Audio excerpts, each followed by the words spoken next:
Hello and welcome to day 15 of the CoronaBLOG, April the 7th. The aims are to learn some English, escape from our daily routine and see the situation both from outside and looking back in Italy. My name is Brophy, some background information and what I currently do. Coronavirus. Is it good for the planet? Key terms, side effects. The side effects are not the direct effects, but the side effects, the consequences or the collateral effects. Lockdown means there's no traffic. This is Piccadilly Circus. Piccadilly Circus is normally full of tourists looking at tourists. Tourists go to Piccadilly Circus to look at tourists, but not today. There's no traffic. Not even in London. What are the effects of no traffic? Positive side effects are fish in Venice. So it's very good for pollution or reducing pollution. So we actually have fish coming back into Venice. Key term, smoke and fog creates smog. Here we can see two photos of China, one before the outbreak of coronavirus and one after. We can see the complete reduction, almost elimination of smog, a reduction in smog. I went back into history, the great smog of London.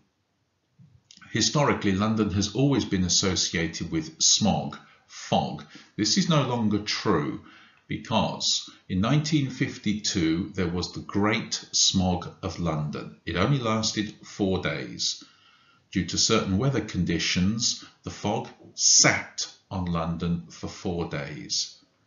It killed 4,000 people in 3 or 4 days. Direct result of the fog. 6,000 more died in the following months. 100,000 more people were made extremely ill and possibly had shortening of their life expectation thanks to this terrible fog. So, 10,000 direct deaths, 100,000 people suffering very, very bad disease connected to the lungs. The lungs. Was it worse than coronavirus? Air pollution, the silent killer. 7 million people die in the world for reasons directly related to air pollution.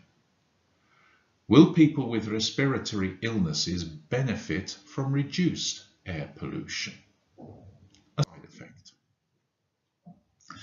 Another side effect, the Earth is vibrating less.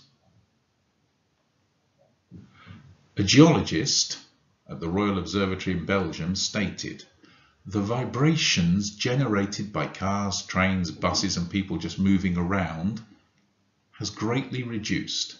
And this absence of noise, the Earth's upper crust, so the top layer of the Earth, is moving just a little less. Here we can see a technical picture of this. What it means, this noise reduction allows the seismologists to detect even smaller earthquakes than they normally could. A side effect. When will it be possible to reopen Italy? Italy is one of the worst, if not the worst, affected country in Europe. When will it be possible to reopen? Well, today, key person is Corrado Passera. Who is Corrado Passera? Well, his background, he studied in Bocconi, one of the best universities in Italy, and also has an MBA from America. He's worked in different industries, he's a manager, and he also was a minister some years ago. He has published 2 days ago in the Financial Times an article from this site. It's called Reopen Italy. It's available also in English, and this is a detailed action plan talking about practical measures to help reopen Italy. He is looking for experts from a variety of roles, so it is not a one-man plan. He is simply the leader of this movement to reopen Italy. It's going to be extremely difficult, it's going to be a long process, but hopefully it's starting. In conclusion, today we've looked at side effects of coronavirus specifically for the planet, looking at pollution, smog, and the vibrations in the Earth's upper crust, and seismologists being able to detect earthquakes which before would have been undetectable. And we've looked at the beginning of the reopening of Italy with Corrado Passera. Thank you very much. See you all tomorrow. Bye bye.